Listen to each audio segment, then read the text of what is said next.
ইয়াদা আবি লাহাবি ওয়া তাব মা আগনা আনহু মালুহু ওয়া মা কাসাব সায়াসলা নারান যাতা লাহাব ওয়া ইমরাআতুহু হাম্মালাতাল হাতাব ফি জিদিহা হাবলুম মিন মাসাদ। পড়েন আমার সাথে আবার, তাব্বাত ইয়াদা আবি লাহাবি ওয়া তাব মা আগনা আনহু মালুহু ওয়া মা কাসাব সায়াসলা নারান যাতা লাহাব ওয়া ইমরাআতুহু হাম্মালাতাল হাতাব ফি জিদিহা হাবলুম মিন মাসাদ। জোরে বলুন আল্লাহু আকবার।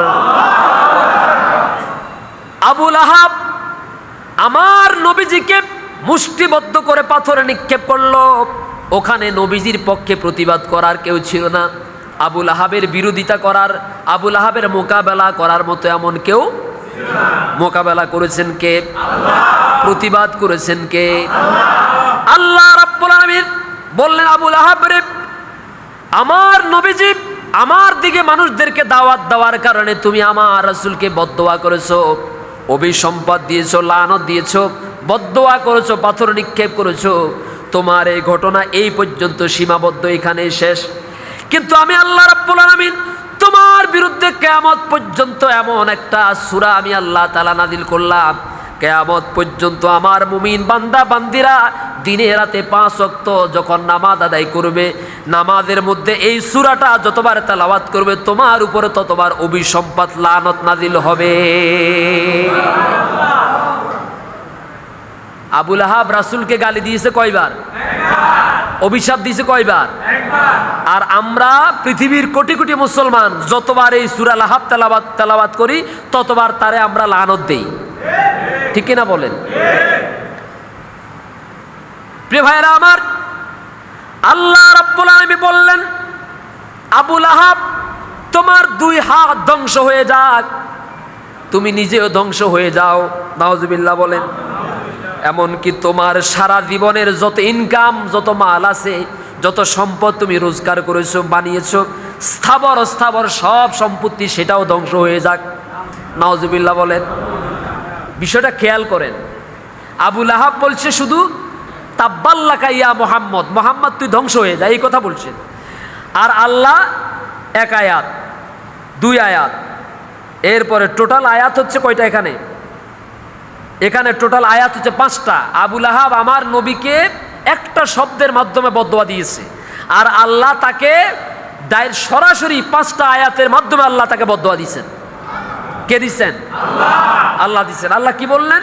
আল্লাহ বললেন, আবু লাহাব তোমার 2 হাত ধ্বংস হোক। আবু লাহাবের 2 হাত, যেই হাত আমার নবীর দিকে উঠে, যেই হাত আমার নবীকে আঘাত করার জন্য উত্তোলন করা হয়, সেই হাত পৃথিবীতে থাকার দরকার নাই, সেই হাত পৃথিবীতে রাখার দরকার নাই।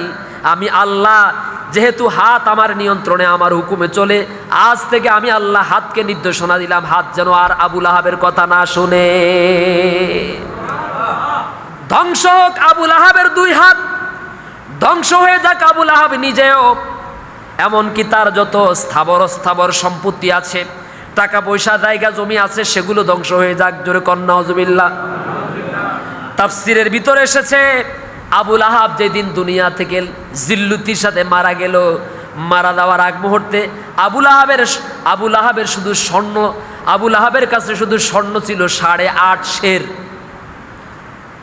1 সের 2 সের না, 8.5 সের শুধু স্বর্ণ ছিল আবু লাহাবের কাছে। আল্লাহু আকবার বলেন। 1 পোয়া স্বর্ণের দাম কত? হ্যাঁ, 1 ভরি স্বর্ণের দাম তো প্রায় এখন 2 লাখ টাকার কাছাকাছি, ঠিক কিনা বলেন?